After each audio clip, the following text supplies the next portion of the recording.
Il y a 13 ans, alors que le monde est encore sous le choc des attentats du 11 septembre à New York, la France va vivre à son tour des heures de terreur. Le matin du 21 septembre 2001, une explosion extrêmement violente va littéralement souffler l'usine AZF de Toulouse. La détonation est entendue à plus de 80 km de la ville. Elle creuse un cratère gigantesque de 70 mètres de longueur, de 5 à 6 mètres de profondeur.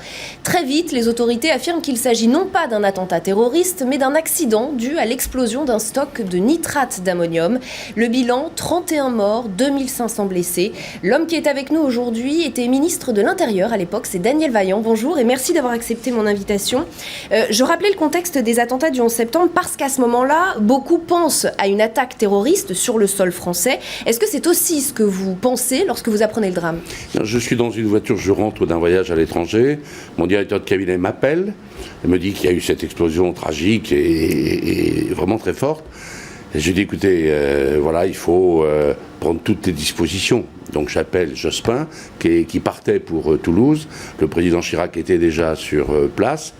Et j'appelle Bernard Kouchner en disant, il faut qu'on ait un dispositif d'urgence. Il y avait le congrès des urgentistes. Et donc on mobilise les urgentistes à Villacoublay avec un transal de l'armée. J'avais appelé Alain Richard, qui l'a mis à disposition. Et je suis parti avec Bernard Kouchner à Toulouse.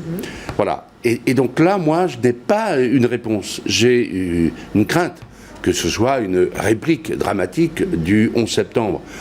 Mais je dis, c'est peut-être aussi autre chose. Donc il n'y a pas de thèse officielle. Et je m'exprime en ce sens en arrivant à Toulouse. Le président Chirac repartait. Je suis allé visiter, hélas, ce tragique endroit du cratère que vous avez si bien décrit. Je sais d'ailleurs que la police de proximité que j'avais installée était la première secouriste pour les gens. Et je vais ensuite à la préfecture.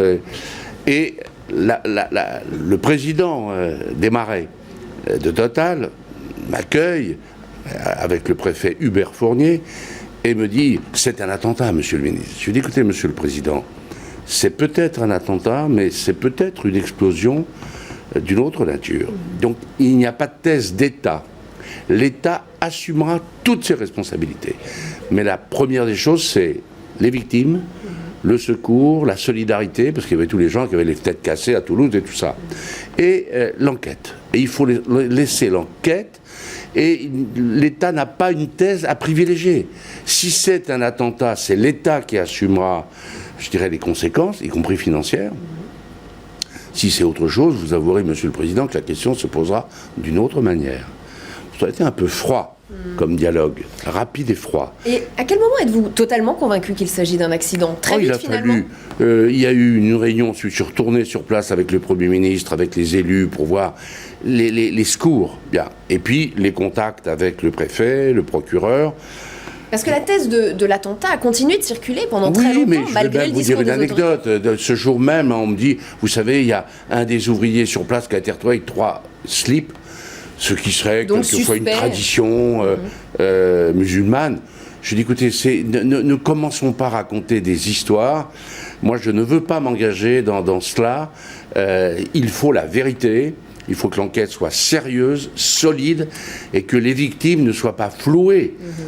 C'est pas la même chose, un attentat et une mauvaise maintenance, ce qui a été démontré ensuite, mais pas tout de suite. Ça a été assez long pour démontrer que c'était cet entrepôt de nitrate d'ammonium qui avait été qui s'était humidifié et qui a explosé tragiquement. Qu'est-ce qui vous choque le plus lorsque vous voyez ce paysage de désolation, lorsque vous vous rendez sur place ? Ah ben c'est les victimes, les morts, les blessés nombreux, et c'est l'effet de choc, compris pour toutes les populations avoisinantes. Cette explosion entendue à 80 km, elle a été terrible, un effet de souffle énorme.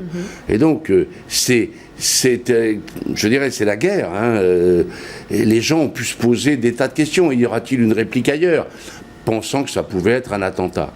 C'est pour ça qu'il était important quand même que tous les services de l'État et que toutes les associations se mobilisent.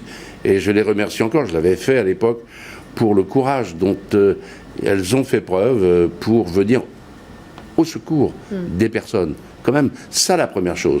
Et puis par ailleurs, que la justice mène son enquête avec la police judiciaire, ce qu'elle a fait et ce qu'elle a bien fait. L'ancien directeur de l'usine ainsi que Grand Paroisse ont été condamnés pour homicide et blessures involontaires. Aujourd'hui, l'avocat général préconise l'annulation d'une partie de ces condamnations. La Cour de cassation doit examiner les pourvois le 30 octobre prochain. Ça va arriver assez vite. Ça veut dire qu'un nouveau procès pourrait avoir lieu. Pourquoi est-ce si long ? C'est le genre d'enquête pointue, avec des expertises, des contre-expertises. Il y a des intérêts. Pour Total et AZF, pour Total, c'est un enjeu financier, l'indemnisation des victimes et tout ça. Et l'État doit continuer à veiller à ce que la vérité soit la seule chose à avérer. Et certains critiquent Total et justement Grand Paroisse pour avoir entravé l'enquête. Il y a eu des plaintes, il y a eu un non-lieu. Quelle est votre intime conviction ? Je n'ai pas d'intime conviction. La seule conviction, c'est celle de l'enquête. Et il semble bien que ce soit la maintenance qui a été de mauvaise qualité et qui a entraîné cette explosion. Donc il faut que chacun prenne ses responsabilités, et y compris les conséquences, c'est-à-dire les indemnisations pour les victimes ou les familles des victimes. Alors il y a eu ces morts, ces blessés, des milliers d'autres personnes sont extrêmement choquées au moment de l'explosion. Aujourd'hui, on sait que 14 000 personnes sont toujours sous traitement pour pouvoir dormir, calmer leurs angoisses, soigner une dépression. Est-ce que vous diriez justement qu'il y a eu un problème dans l'accompagnement des victimes, que quelque chose a été mal fait ? Non, je crois que l'accompagnement des victimes et que les élus de Midi-Pyrénées, de Toulouse, les structures ont fait leur travail, mais vous savez, le choc est très très fort, très violent, et il est quelquefois difficile d'en sortir. Ceux qui ont vécu les guerres et qui ont été victimes de traumatismes dus à ces guerres, les tranchées et les explosions, restent marqués souvent à vie. Et les attentats ? Et donc, les attentats aussi, et les accidents de cette nature, je crois qu'on peut parler d'accidents également. Alors, le site a été totalement rasé pour laisser place à un centre international de recherche sur le cancer, dont on va voir les images, proposées par l'ancien maire de Toulouse, Philippe Douste-Blazy.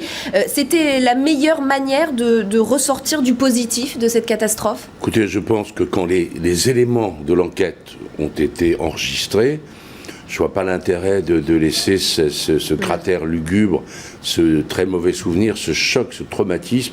Et je crois que c'est une bonne idée de faire autre chose sur place. Ce qui aurait été embêtant, c'est de continuer à ce que AZF y ait des activités au demeurant dangereuses. Parce que je vous rappelle qu'à côté, il y avait notamment les poudres qui étaient à une encablure. Imaginez qu'il y a eu un embrasement, un effet de contagion. C'eût été dramatique, encore plus. Daniel Vaillant, si je vous demande de terminer cette phrase, le 21 septembre 2001, c'est le jour où ? Que me répondez-vous ? C'est le jour où, comme ministre de l'Intérieur, j'étais encore marqué par le 11 septembre, la Vigipirate renforcée que nous avons déclenchée, toutes les mesures que nous avons prises, et nous tombe chez nous ce drame. Et donc, il faut y répondre.